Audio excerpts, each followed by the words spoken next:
Thank you. Thank you very much. And also would like to thank John for his leadership. Honestly, there's no way Relay would be where we are today without what he has done for our American Cancer Society. So again, please give it up. Great, thank you to John.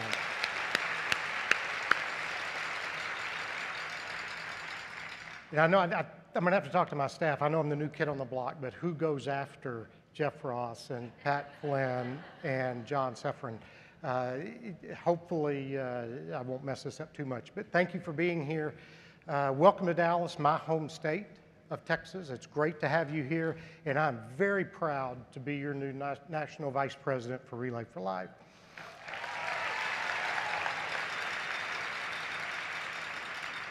I know a lot of you in the room. Over the years, we've had a chance to meet, and if we have not had a chance, I hope that you'll come up and give me a chance to meet you while we're here. But just by background, I've been involved with the American Cancer Society now going on almost 53 years. For the last 32, proud to be a staff partner. I started humbly as a part-time stock clerk while I was going to the University of Texas, and I was working for the Texas division, and very quickly thereafter took a job that I feel like has been the foundation for where I am today, and that's to be a field representative, just like some of you may know as a community manager or a relay specialist, but it gave me the grounding of working with community volunteers, knowing that that's where it happens. I'm very proud of that. The last 10 to 15 years, I've had the privilege of working with the High Plains Division as its Chief Staff Officer for Relay, and this past year as its Senior Vice President. So I'm glad to be here, more than you can imagine. I've received so many cards and notes and letters from so many of you. Thank you, I'm humbled. It's truly an awesome experience. Some of you have asked, are you excited about doing this? And I said, you know, I could say it, but I think really I could show you better in pictures. The day this transition happened, I called my wife and told her I was going to be in this new role. She says, we got to call the interior decorator. And you know, you really don't realize how much you can do with purple. Now, she asked me, she said, now, Steve, you're not going to show every single picture. I said, well, you know, if they come over, they're going to have to go to the bathroom anyway. So we've got all that done. Actually, the whole family has gotten so excited about where we are. Now, for the animal lovers, I am one. I'm pretty sure that's washable. I'm pretty sure it'll come out. But in all seriousness, it's great to be here with so many wonderful people. This is about bringing the people, as you've heard over and over. And each and every one of you are true leaders, no matter what you do, what role you play, staff, volunteer, community, region, division, national level. You are true leaders. A few of my colleagues this week joined me in DC, where we got to hear one of our fellow CEOs talk about leadership. And they heard that his two keys to leadership were alignment and engagement.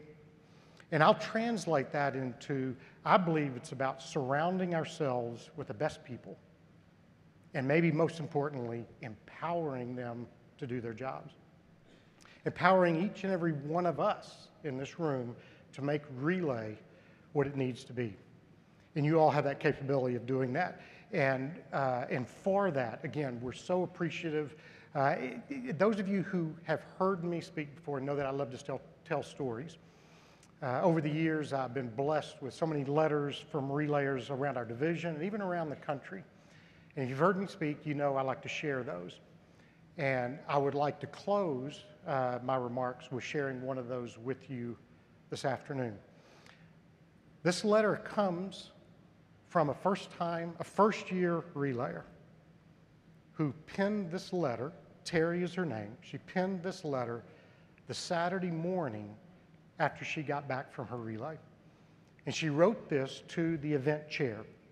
So please allow me to share Terry's note.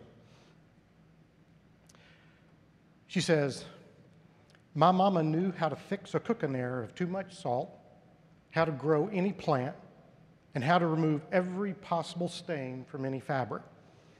Now, my best friend of 50 years is gone, and with her seemed to go all my joy for living.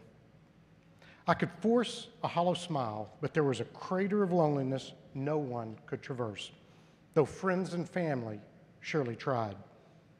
I thought I could handle all the challenges life has thrown at me, but life without Mama was unbearable.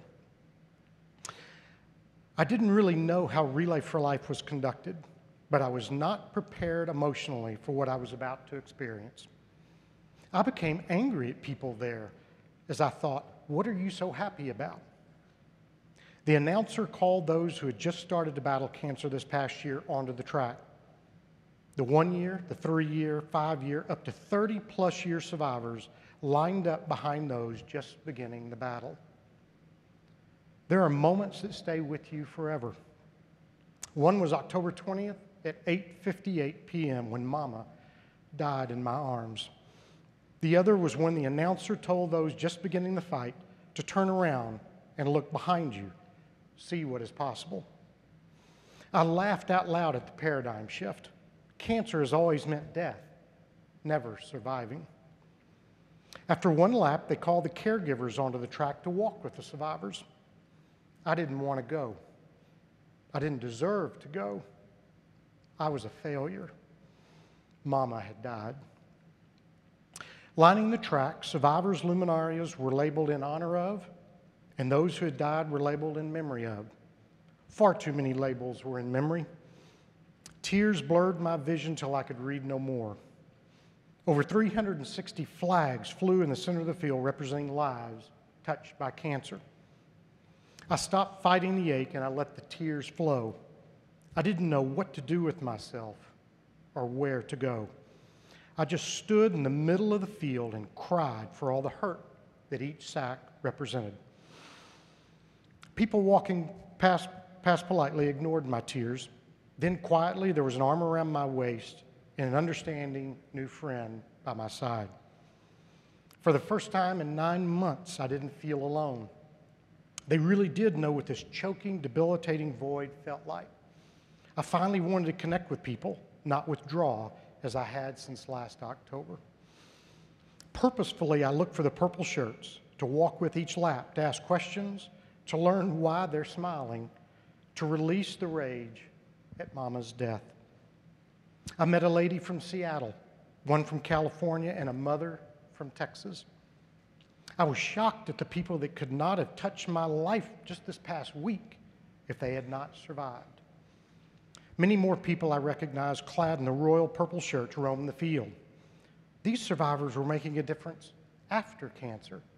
Maybe, just maybe, I could too.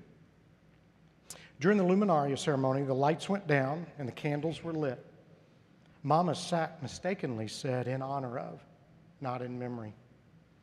There on a public track, staring at a paper sack, I began to reconcile with my Mama's death. They got the label correct. Mama lives. To all the volunteers, the companies that donated, and everyone who participated in Relay for Life, thank you. You made a difference in many lives last night, mine included. Next year, I'll have more sponsors. Last night, I remembered, I celebrated. Now I've moved on to fighting back.